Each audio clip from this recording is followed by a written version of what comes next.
Hablamos otro tema importante y es acerca de si esa sociedad SAS está obligada o no a tener junta directiva.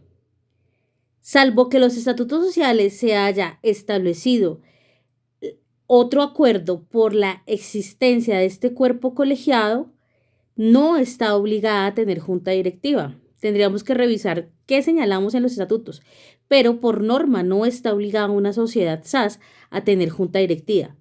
De no haberse estipulado entonces la creación de la junta directiva en los estatutos sociales, la totalidad de las funciones de la administración y de la representación a cargo de quién estarían. Entonces estarían a cargo del representante legal designado, lógicamente, por la asamblea, como ya lo vimos.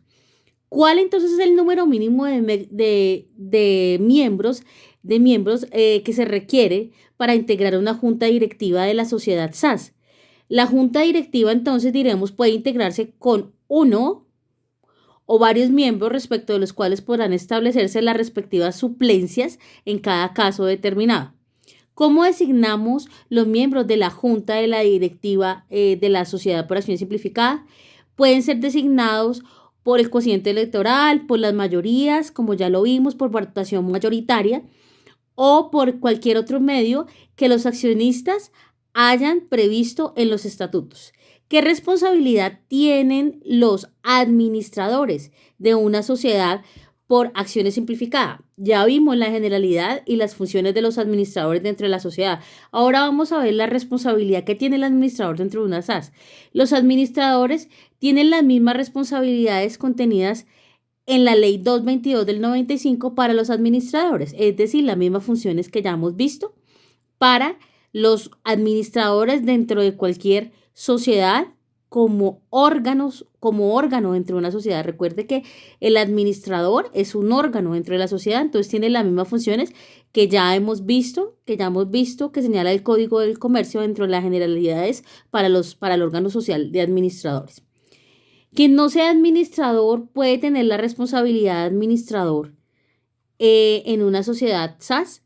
Cualquier persona, entonces, natural o jurídica, que sin ser administrador de una SAS actúe, ¿cierto? O se inmiscuya en una actividad potestativa de gestión, administración o dirección de la compañía, debe responder de la misma manera como si fuera un administrador y está sometido a las sanciones si hubiere lugar a ellas. Una sociedad, hablando de los órganos, y como ya lo vimos, acerca de si las sociedades están obligadas a tener o no revisoría fiscal. La pregunta sería en este modelo societario, ¿una sociedad simplificada está obligada a tener revisor fiscal? Una SAS no está obligada a tener revisor fiscal, salvo cuando la ley lo exija. Una SAS solo está obligada a tener revisoría fiscal cuando reúnan los montos de activos o ingresos de los que se habla en el parágrafo 2 del artículo 13 de la ley 43 de 1990, que ya vimos cuando vimos el tema de revisor fiscal. Si por exigencia legal una sociedad por acciones simplificada debe tener revisor fiscal, ¿qué requisitos entonces debe reunir el revisor fiscal? Si de acuerdo al monto de las sociedades de los activos fijos debe tener esa sociedad SAS un revisor fiscal. La persona que sea revisor fiscal, que sea nombrada como revisor fiscal en una sociedad por acciones simplificadas SAS, debe necesariamente tener la calidad de contador titulado, tener una tarjeta profesional vigente, también como ya lo hemos visto. Como hablando ya de otro tema, ya teniendo el tema ya del revisor fiscal dentro de la SAS agotado, vamos a hablar de las reformas estatutarias dentro de la sociedad SAS. ¿Qué porcentaje de votos se requieren entonces para la aprobación de las reformas estatutarias en una sociedad SAS? Las reformas que realice la Asamblea de Accionistas deben ser aprobadas con el voto de uno o de varios accionistas que representen cuando menos la mitad de las acciones presentes en la reunión. Valga decir entonces que nada impide entonces que el pacto social se estipule, en el pacto social se estipule una mayoría superior, es decir, que por estatuto se estipule una mayoría superior. ¿Deben elevar escritura pública a la reforma estatutaria de una sociedad SAS? La regla general es que las reformas estatutarias se hagan constar por documento privado. ¿Por qué? Porque la mayoría de las sociedades SAS se constituyen por documento privado. Entonces las reformas, como ya saben, tenemos que hacer es una modificación por documento privado que se denomina otro sí. Entonces, la regla general es que las reformas estatutarias se hagan constar en documento privado, que se denomina otro sí. Debe elevarse la reforma estatutaria a escritura pública cuando la misma indique transferencia de bienes, cierto, respecto de los cuales la ley exige escritura pública. Y volvemos al mismo tema. Bienes que su tradición tenga que, y su comercialización y su transferencia tenga que hacerse por escritura pública, ¿cierto? Entonces, la reforma a los estatutos debe seguir la misma formalidad, ¿cierto? Pero de lo contrario, debe hacerse por documento privado. ¿Cuáles entonces serían esas particularidades que la tradición de un bien inmueble, por ejemplo, que haya que hacer una reforma de la SAS en cuanto a que ya, un ejemplo, el domicilio principal no funcione en esta casa porque la enajenamos y vamos a hacer que funcione en otra casa? En ese orden de ideas, pues tendremos que hacer esa modificación de ese domicilio, ¿cierto? Porque hay que hacer una transferencia de dominio, cuál es una compra-venta que tiene que elevarse a escritura pública. Ese sería uno de los ejemplos. Frente a los procesos que ya vimos de fusión y decisión, ¿cierto? Entonces diremos que una SAS en razón al proceso de fusión y decisión puede adelantarse, ¿cierto? Que sea que la sociedad en el proceso de fusión sea absorbida por otra, ¿cierto? Entonces, o se dé la escisión de la sociedad. Esas reformas, ¿cierto? Y la fusión y la escisión constituyen una reforma estatutaria que en la SAS puede constar en documento privado, por regla general, salvo nuevamente que la escisión, ¿cierto? O la fusión conlleve transferencia de bienes que deban ser sometidos a escritura pública. Ahí sí debe hacerse por escritura pública. Una sociedad SAS puede transformarse o fusionarse o escindirse en una sociedad de cualquiera de los modelos estatutarios consagrados en el Código del Comercio.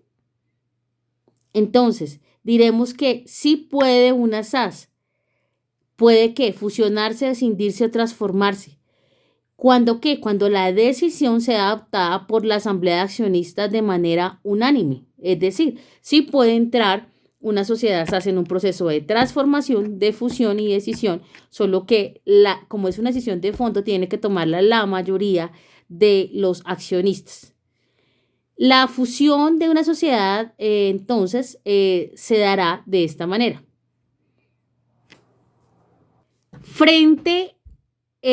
Chicos, estudiantes, frente a los conflictos que puedan presentarse entre los accionistas en una sociedad SAS, las diferencias que lleguen a ocurrir en una SAS entre accionistas, entre los accionistas, entre ellos y sus administradores, entre la sociedad y los administradores, en desarrollo de este contrato social que es el contrato SAS, que puede ser entre varios accionistas o recuerde que puede ser uno solo y puede ser un acto unilateral en razón a que la sociedad SAS esté constituida por una sola persona. Esto incluye también la impugnación de determinaciones de la asamblea o de la junta directiva en las actas, ¿cierto? Con cualquiera de las causales legales, puede someterse estas diferencias a decisión arbitral o de amigables componedores si así se pactan los estatutos sociales. Entonces, recuerde que en los estatutos y en el contrato también, yo señalo y estipulo lo que denominamos la cláusula compromisoria, es decir, que las diferencias que ocurran entre los accionistas vamos a discutirlas bien sea en tribunales de arbitramiento o en amigable composición. Entonces, de esa manera se resuelven los conflictos dentro de una sociedad SAS. Asimismo, señalaremos, estudiantes, entonces, quién debería responder cuando la sociedad SAS es utilizada para un fraude a la ley o para un fraude que genera un perjuicio a tercero.